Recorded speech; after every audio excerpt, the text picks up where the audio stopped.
Welcome to Artists in Residences, the Westport Library's virtual artist series. I'm Carol Erger-Fass, exhibit curator at the library. In today's episode, Miggs Burrows interviews Westport arts legend Anne Chernow. Anne is best known for her images of women from the 1930s and 1940s film noir movies.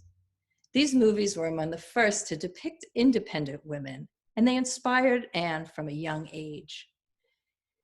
Anne references actual films, studio publicity material, fan magazines, and other memorabilia, and uses them as points of departure, which she freely interprets in her paintings, drawings, and prints. She often uses contemporary models to blend past and present and still create a sense of nostalgia. Her figures are inspired by film, but reinterpreted to transcend stereotypes. Her work can be found in major collections and galleries around the world, including the Metropolitan Museum in New York and the Tel Aviv Museum in Israel. And it's Anne's involvement in the arts in Westport that has really made her a true town legend. She's been a founder and member of the Westport Arts Advisory, the Westport Arts Center, and the Westport Public Art Collections, just to name a few. Now, let's join Anne in her studio, where she'll show us how she creates her film noir prints. Thank you, Carol. Well, I'm especially pleased to be talking to Anne Chernow today because we're friends and we've known each other for a long time, but I think we've become better friends over the past several years and been involved in a committee together and other things, but Anne's career spans so many art institutions and operations and techniques. So we should probably, well, first of all, welcome, Anne. How are you doing? Thank you. And you're in your studio, which, let me switch to you so everyone can see you here for a second. Okay, there you are. So your studio, which is attached to your house, you're in a Fraser Peters house, is that right? Yes. Yeah, that's very... Is there any, is there no insulation in a Fraser Peters house? I mean, how do you keep warm? Well, that's, we finally got warm when the house burned. Oh my God, that's the hard way. We had to install new heating, but before that it was mighty cold. I mean, these walls had no insulation.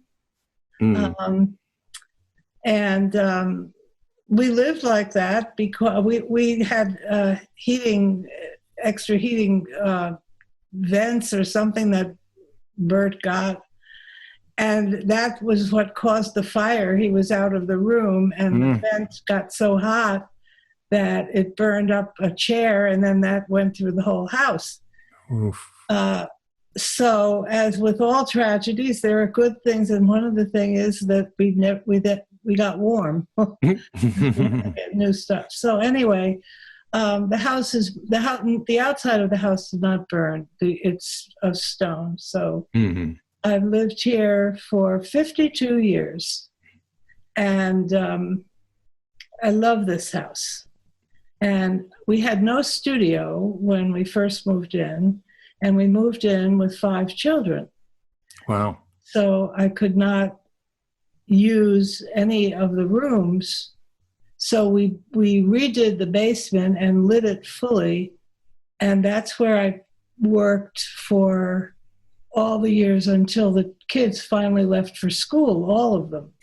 And then I said to Bert, my turn. And so we took out a loan and we designed it ourselves, just a simple room, 20 by 30, with skylights opening to the garden. And it has grown, it has filled, and I need a bigger one. Well, let's take while you're let's switch to your friend Leah Price is our videographer here, and we'll just take a look around if there's anything you want to point out or have Leah focus on while she's walking around. Well, while you're at this point, this is the window to the Gorham Avenue side, and all the tools I use are in that wall of books. And there's a whole section of books on film noir, which is what my work is all about. Yeah, some stunning lithograph, and we're going to hopefully get a glimpse of you showing us how lithographs are made. Most people, it's a very ancient technique, I think, right? How far back does lithography go? Is it like biblical? 1500s. What? 1500s. 1500s. Yeah. Oh, and there's one of your... There is a lithograph that Leah is taking a picture of now. Yeah. And I'm going to show you later how that's done. And then on the wall there, Leah, are 3 film noir drawings. And they're so... well, they're rich. They're rich in content. They're rich in the rich blacks you get from a lithograph. No, these are not lithographs. Oh, these are drawings. Oh, these are drawings. So you use. Oh, and you told me you use something very unconventional to get the blacks in one of those drawings. Yes. What was? When I was visiting my family in Maryland in the summer, many summers ago, my daughter-in-law was marking my grandchildren's underwear with a pencil. And the pencil was black like I've never seen before. Mm-hmm. And I took one of them and I went to Max's and I said, "Do you have these?" And they said, "No." So I went to the hardware store and they had them. They're black wax markers. I don't know what people use them for, but I definitely could not get a black like this from any other pencil that I had. And the black is done with 10 layer over layer over layers of black, so that maybe 12 layers build up the black to the black that you see here. Well, it's appropriate. And then I use lithography crayons to do the grays. And then the whites are made at the end using whiteout. Those little bottles of whiteout that you used to use to correct typewriter mistakes. That's amazing. I mean, it's reassuring in a way because your art's so impactful and you'd expect that you're importing some rare pigment from France or something, but you're using whiteout and laundry markers. I mean, that's great. Well, I found that white paint of any sort, like oil or acrylic or tempera, bubbled on the surface of the black pencil. Oh. So I had to find something. So it occurred to me, I don't remember when, but at the beginning, like 7 or 8 years ago when I started these, that I should try whiteout. And it worked. It was the only thing that didn't bubble on the surface. And your fascination with noir, I mean, it's so, and you've taken so many, there's such a variety of scenes and some are taken from movies, some are from your imagination, right? Yeah, well, I use scenes from films, which I reinterpret for the aesthetic and the formal of a picture. I watch TCM all the time. I'm up until 3 if they have a good run. And it started when I was 11, and I lived 3 blocks from a movie palace called RKO Keith's. And back then, all my friends and I would go on the weekends, maybe one day, maybe 2 days, and watch all the movies, some of which were noir movies. And at 11 or 12, I fell in love with them. Then, when I went to college, I forgot about all of this. Then, when I finished college and I married and got into this house, it all came back to me, I mean, like a dream. And I started working in scenes from movies, and it took a year or 2, but I found that I loved, again, the noir movies. And if I lived to be hundreds of years old, I could not get the images out of my head. Hmm. So I just finished a portfolio. I've done 3 portfolios of Noir lithographs, and I just finished the 4th. And I just, on this stone that I'm going to show you, I'm starting a 5th. And the 5th is going to be scenes from Barbara Stanwyck Noir movies. Uh-huh.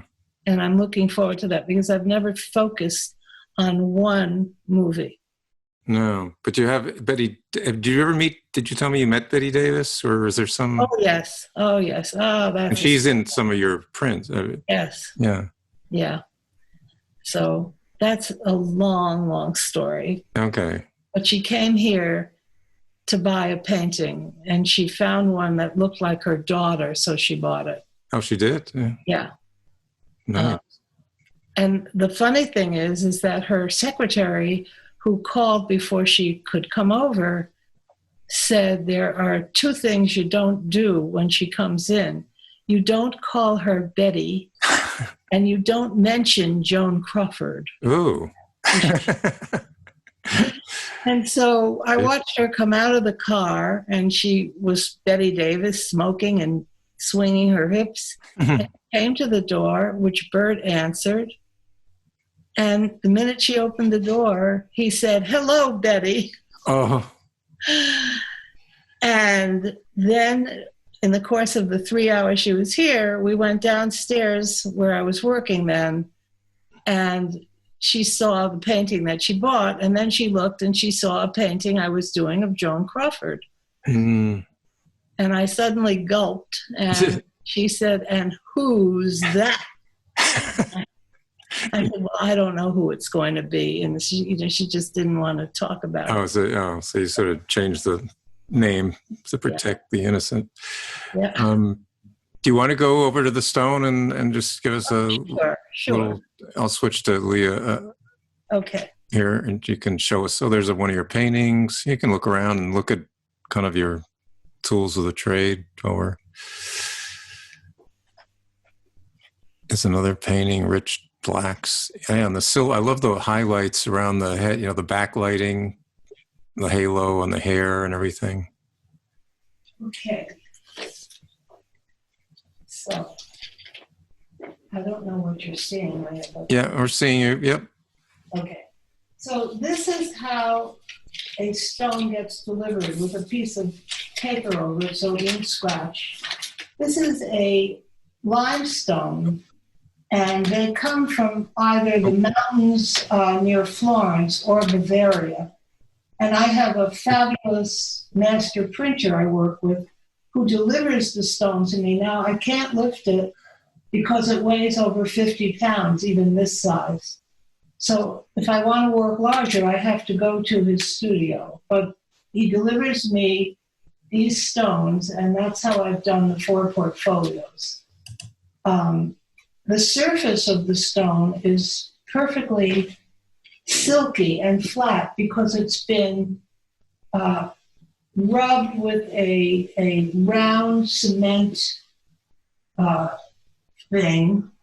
machine, hand done, because it originally comes just like it looks on the side, which is a rough piece of limestone.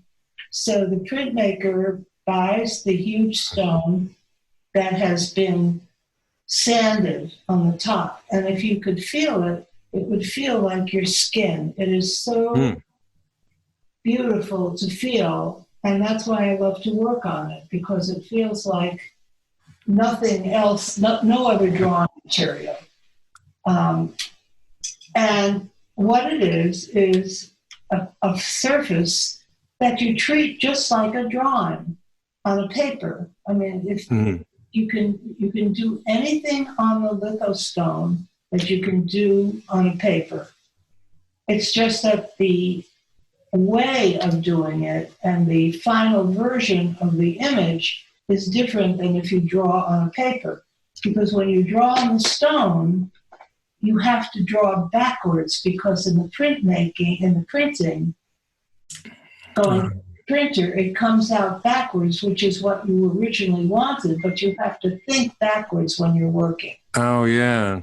And do you ever have words in your, I once asked Randy Enos, who used to do linoleum cuts, because he puts a lot of words in his stuff. And I said, I did a whole series called Bad Girls. do you ever get any of the letters wrong? No, because when I went to college, I took courses in how to speed read and read backwards. I don't know why I did Wow.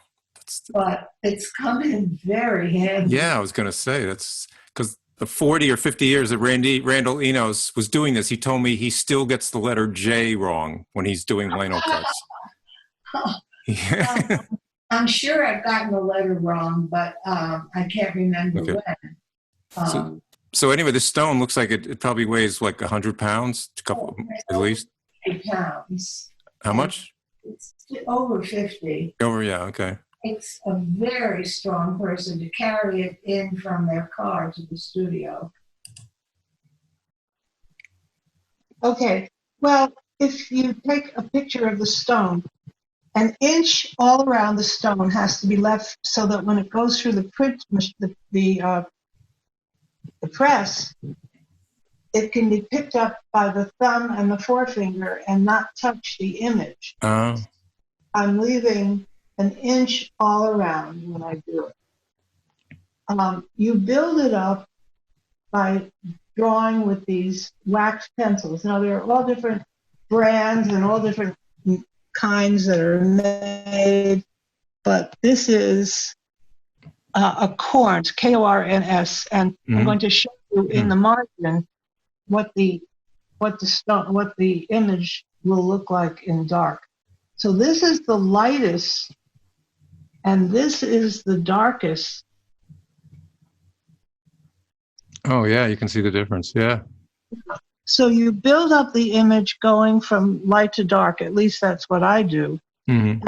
And if you want a dark, which this hat is a dark, if you take the darkest and go right into it, it will not make the dark well. So I build it up in layers from the lightest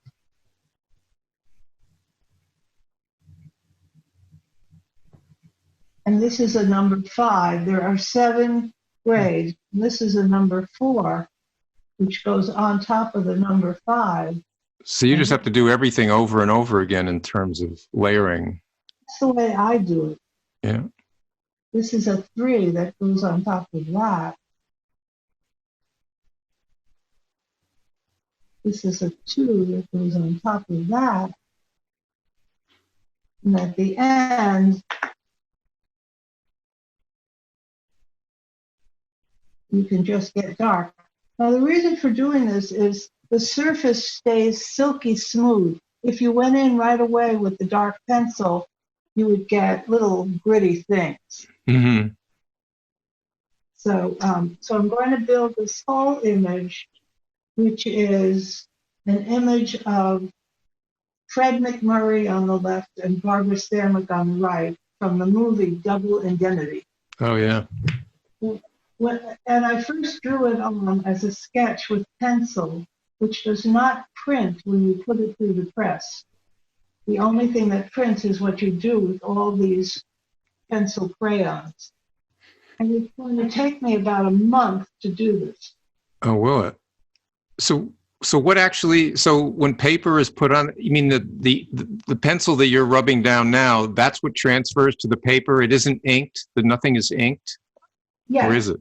What happens after I draw the whole image and get it to where I want it, it goes to the printer who sensitizes the stone with chemicals so that only the blacks remain.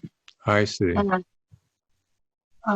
the white becomes white, and then he washes it, and then he inks it over and over and over again to get a proof. So I can see what I did, and he can sensitize it, resensitize it. So if I want to redraw anything, I can. And so it's a process. How many prints can you get from one stone? Well, That's a very funny story. Yeah.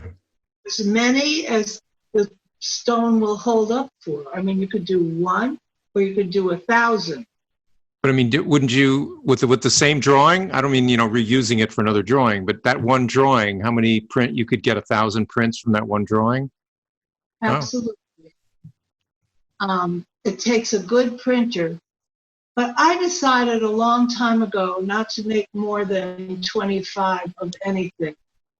And Bert was furious with that because he said, someday these prints are going to be worth something. Right. Make more, make more. And so he said, someday you're going to be sorry that you never made more than 25. And some editions I've made only 5 or 6. But he was right, because I've had many shows, and I'm sorry that I didn't listen to him and do more. However, it's a lovely process, and it varies from the painting process, so I'm never bored in what I do. Mm. And the fact that you're creating something on a piece of stone that's got such heft to it and permanence, it must be, that must be part of the satisfaction, right? Well, stones don't stay permanent. Once I finish this, Jim, my printer, is going to have his assistant use the same grinding machine to take away my image and give it to someone else. Oh, I see. So people can use the stones over and over again until they get so thin that you can't put them through the press or they'll break. Okay. Which happened to me last year. I had finished a month of work, a print of 2 women in jail from a Noir movie, and they put it through the press, and the stone had been ground down to about 1.5 inches, which they thought was fine, and it broke in the going through the press, so I lost the whole print. And I lost it. You never got one impression from it? No. Oh, it's got to be heartbreak. Yeah, it was. You get over things, you know.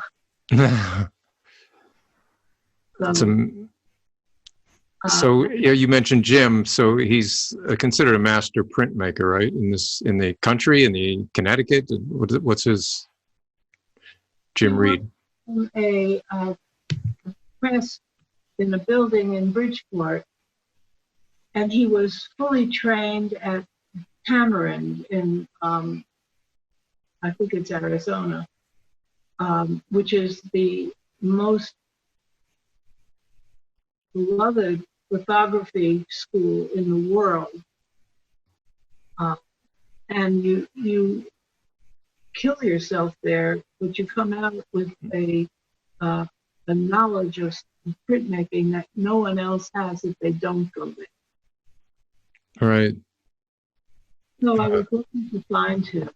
Before I found Jim, I worked in New York with a printmaker, 2 printmakers, and then I found Jim, which has been a 30-year relationship, and we know what each other wants immediately.